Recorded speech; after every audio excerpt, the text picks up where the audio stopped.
Hello दोस्तों, स्वागत है आपका हमारे यूट्यूब चैनल में। अब हम लोग एक क्वेश्चन और देखते हैं। और क्वेश्चन है दो लगातार प्राकृतिक संख्याओं का गुणनफल 552 हो तो संख्याओं का योग संख्याओं का योग संख्याओं का योग कितना होगा। तो दोस्तों इसका भी हम लोग सॉल्यूशन देखते हैं। अब क्वेश्चन है, दो लगातार प्राकृतिक संख्याओं का गुणनफल 552 दिया हुआ है, तो संख्याओं का योग निकालना है कि कितना होगा। तो इसका सबसे पहले हम लोग बेसिक मेथड देखते हैं, फिर उसके बाद इसका भी हम लोग ट्रिक देखेंगे। तो बेसिक मेथड के लिए हम लोग क्या करेंगे, यहाँ चूंकि दो लगातार प्राकृतिक संख्याओं की बात की जा रही है, तो दो लगातार प्राकृतिक संख्या हम लोग x और x+1 मान लेंगे। और प्रश्न के अकॉर्डिंग इन दोनों का गुणनफल 552 दिया हुआ है, तो x इंटू x+1 बराबर हो जाएगा 552, और ये हो जाएगा x² प्लस x बराबर 552, और x² प्लस x माइनस 552 बराबर 0 हो जाएगा। अब x² प्लस x माइनस 552 बराबर 0, यह द्विघात समीकरण के रूप में बन गया, जो ax² plus bx plus c के रूप में होता है। अब यहाँ पे c यानी 552 का गुणनखंड हम लोग इस तरीके से करेंगे कि जोड़ने पर प्लस x आए और गुणा करने पर माइनस 552 x² प्राप्त हो।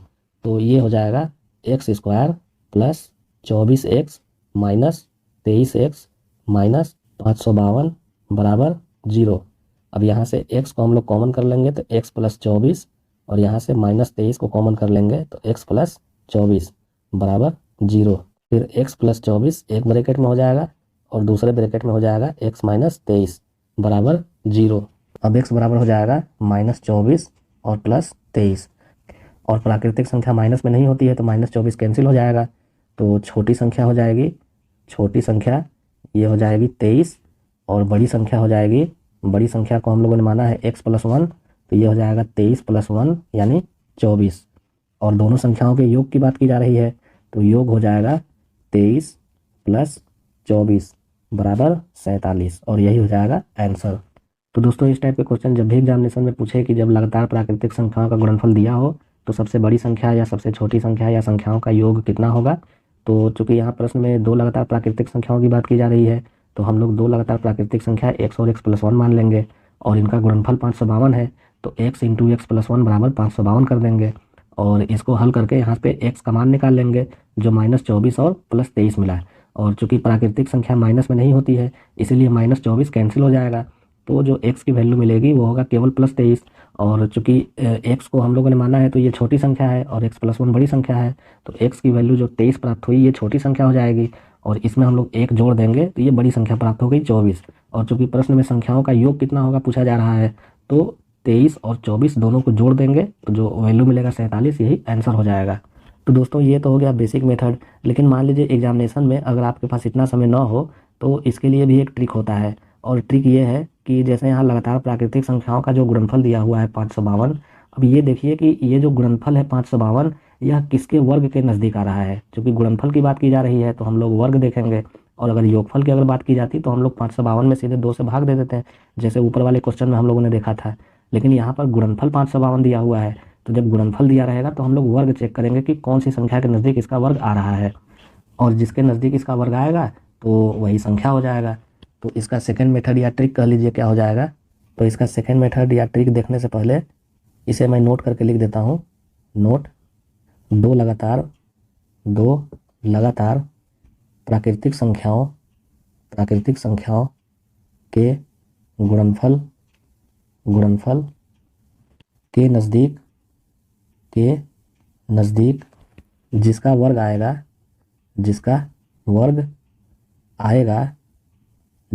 आएगा वही संख्या होगा। अब प्रश्न में दो लगातार प्राकृतिक संख्याओं का गुणनफल 552 दिया है। अब हम लोग चेक करेंगे कि 552 के नज़दीक कौन सी दो लगातार प्राकृतिक संख्याओं का वर्ग आएगा।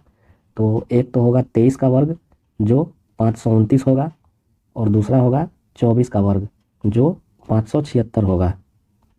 तो प्रश्न में दो लगातार प्राकृतिक संख्याओं का गुणनफल 552 दिया है और संख्याओं का योग पूछा जा रहा है।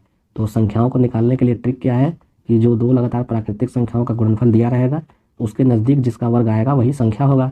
तो गुणनफल 552 दिया हुआ है, और उसके नज़दीक कौन सी दो लगातार प्राकृतिक संख्या का वर्ग है? तो दो लगातार प्राकृतिक संख्या 23 और 24 का वर्ग है। 23 का वर्ग होगा 529 जो 552 के नज़दीक है। उसी तरह 24 का वर्ग होगा 576 जो 552 के नज़दीक है। तो दो लगातार प्राकृतिक संख्या कौन सी हो जाएंगी? 23 और 24 हो जाएंगी, जिनका गुणनफल 552 होगा। तो संख्याएं कितनी हो जाएंगी? तो संख्याएं हो जाएंगी 23 और 24। और प्रश्न में चूंकि इनका योग पूछा जा रहा है तो संख्याओं का योग हो जाएगा 23 + 24 बराबर 47, और यही हो जाएगा आंसर। अब एक क्वेश्चन हम लोग और देखते हैं। दो लगातार प्राकृतिक संख्याओं का गुणनफल 342 हो तो संख्याएं ज्ञात कीजिए।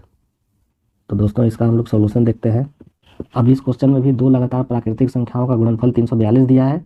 पूछा जा रहा है कि संख्याएं कितनी होंगी। तो हम लोग देखते हैं कि गुणनफल के नज़दीक कौन सी दो लगातार प्राकृतिक संख्या का वर्ग आ रहा है। अब दो लगातार प्राकृतिक संख्याओं का गुणनफल दिया है 342।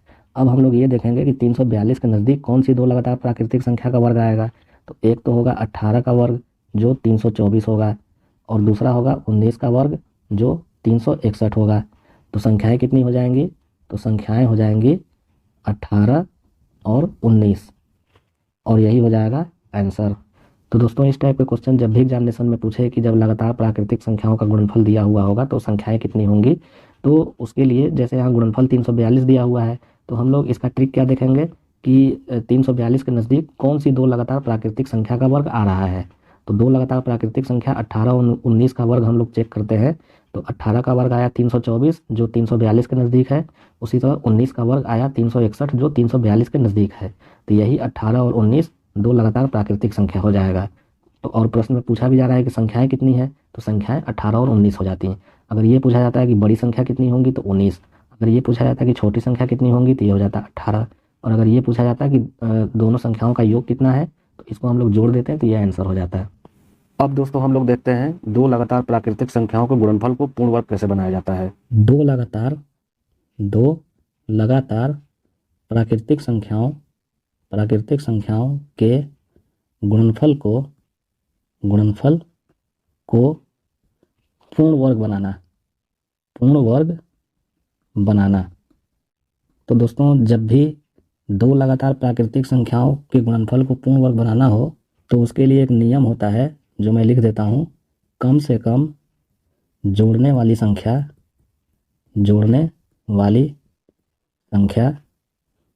ये हो जाएगी बड़ी संख्या,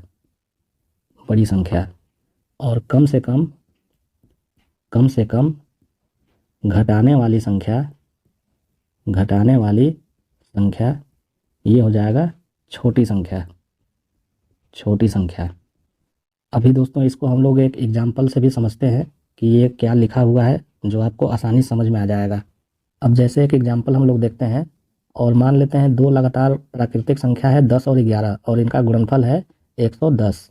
और टाइप क्या है? दो लगातार प्राकृतिक संख्या के गुणनफल को पूर्ण वर्ग कैसे बनाना है। तो अब ये दो लगातार प्राकृतिक संख्या है 10 और 11 और इनके गुणनफल को पूर्ण वर्ग बनाना है। तो सबसे पहले हम देखेंगे कि इनका गुणनफल है कितना। तो इनका गुणनफल है 110। तो पूर्ण वर्ग बनाने के लिए जो मैंने यहाँ लिखा है कम से कम जोड़ने वाली संख्या बराबर बड़ी संख्या, यानी बड़ी संख्या को अगर हम लोग जोड़ दिया जाएगा 110 में, यानी 11 को अगर जोड़ दिया जाएगा तो ये पूर्ण वर्ग बन जाएगा। उसी तरह पूर्ण वर्ग बनाने के लिए जब छोटी संख्या को हम लोग घटा दिया जाएगा तो ये पूर्ण वर्ग बन जाएगा, यानी 110 में से जब हम लोग 10 को घटा देंगे यानी छोटी संख्या घटा देंगे तो ये पूर्ण वर्ग बन जाएगा। तो जब दो लगातार प्राकृतिक संख्या के गुणनफल में यानी 10 11 के गुणनफल 110 में जब हम लोग बड़ी संख्या 11 को जोड़ देंगे तो यह एक पूर्ण वर्ग संख्या बन जाएगा। उसी तरह जब इनके गुणनफल में जब हम लोग छोटी संख्या को घटा देंगे तो ये एक पूर्ण वर्ग बन जाएगा।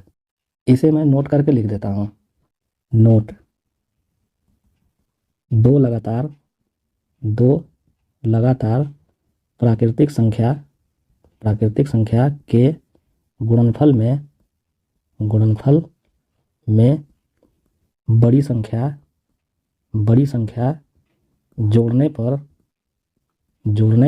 पर एवं छोटी संख्या घटाने पर परिणाम हमेशा हमेशा पूर्ण वर्ग होता है। तो दोस्तों अभी जो मैंने आपको ऊपर एग्जाम्पल बताया उसी को मैंने यहाँ नोट करके लिख दिया कि जब दो लगातार प्राकृतिक संख्याओं के गुणनफल में बड़ी संख्या को जोड़ेंगे और छोटी संख्या को घटाएंगे तो परिणाम हमेशा पूर्ण वर्ग प्राप्त होगा। जैसे हम लोग एक एग्जाम्पल और देखते हैं। मान लीजिए दो लगातार प्राकृतिक संख्या 8 और 9 का गुणनफल है 72। अब इसमें हम लोग अगर बड़ी संख्या यानी 9 को जोड़ देंगे तो जो परिणाम मिलेगा वो पूर्ण वर्ग होगा। उसी तरह मान लीजिए कोई संख्या है 15 और 16 और इनका जो गुणनफल है वो होगा 240 और इसमें अगर छोटी संख्या यानी 15 को अगर हम लोग घटा देंगे तो जो परिणाम मिलेगा 225, ये होगा पूर्ण वर्ग संख्या। अब दोस्तों एक क्वेश्चन हम लोग देखते हैं। 911 एवं 912 के गुणनफल में से कम से कम कितना जोड़ा जाए कि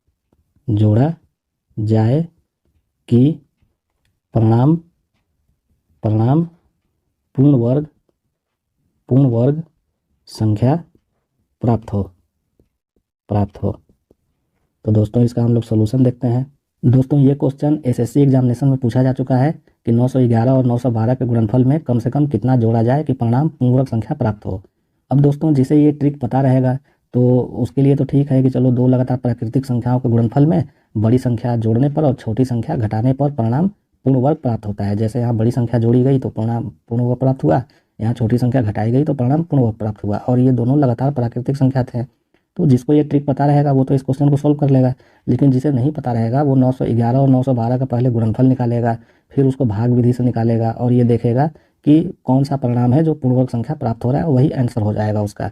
और हो सकता है कि उसका आंसर न भी प्राप्त हो और उसका एग्जामिनेशन में समय का खपत हो जाए और इस क्वेश्चन को वो या तो गलत करके आ जाए, नहीं तो इस क्वेश्चन को परीक्षा में छोड़ करके चला आए।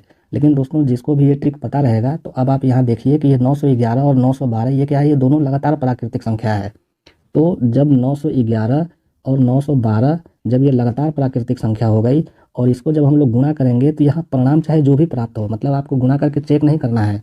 तो आप क्वेश्चन में देखिए कि जोड़ने पर परिणाम पूर्ण वर्ग संख्या प्राप्त हो रहा है कि घटाने पर। तो जोड़ने पर प्राप्त हो रहा है तो हम लोग बड़ी संख्या को इसमें जोड़ देंगे तो परिणाम पूर्ण वर्ग प्राप्त हो जाएगा, यानी इसका आंसर क्या हो जाएगा, तो आंसर हो जाएगा 912। तो दोस्तों इस टाइप के क्वेश्चन जब भी एग्जामिनेशन में पूछे कि दो लगातार प्राकृतिक संख्या के गुणनफल में कम से कम कितना जोड़ा या घटाया जाए कि परिणाम पूर्ण वर्ग संख्या प्राप्त हो, जैसे यहाँ दो लगातार प्राकृतिक संख्या 911 और 912 है। अब ये पूछा जा रहा है कि इनके गुणनफल में कम से कम कितना जोड़ा जाए, तो जोड़ने की बात की जा रही है और दोनों लगातार प्राकृतिक संख्या है, तो बड़ी संख्या जब हम लोग जोड़ देंगे तो परिणाम पूर्ण वर्ग संख्या प्राप्त होगा। तो यही जो बड़ी संख्या है ये आंसर हो जाएगा। और अगर दोनों के गुणनफल में से कम कितना घटाया जाए कि अगर बात की जाती कि परिणाम पूर्ण वर्ग प्राप्त हो, तो छोटी संख्या हम लोग घटा देंगे। तो जब घटाने की बात की जाएगी तो आंसर 911 होगा और जब जोड़ने की बात की जाएगी तो आंसर 912 हो जाएगा। तो दोस्तों आज हम लोगों ने दो लगातार प्राकृतिक संख्याओं के गुणनफल को पूर्ण वर्ग कैसे बनाया जाता है वो देखा, और दो लगातार प्राकृतिक संख्याओं का गुणनफल जब दिया हो तो सबसे बड़ी या सबसे छोटी संख्या या संख्याओं का योग कैसे निकाला जाता है वो देखा। तो दोस्तों आज के टॉपिक में बस इतना ही। अगर आपको हमारे द्वारा पढ़ाया गया टॉपिक पसंद पड़ा हो तो आप हमारे चैनल को लाइक करें, सब्सक्राइब करें और अपने दोस्तों के साथ शेयर करें। धन्यवाद।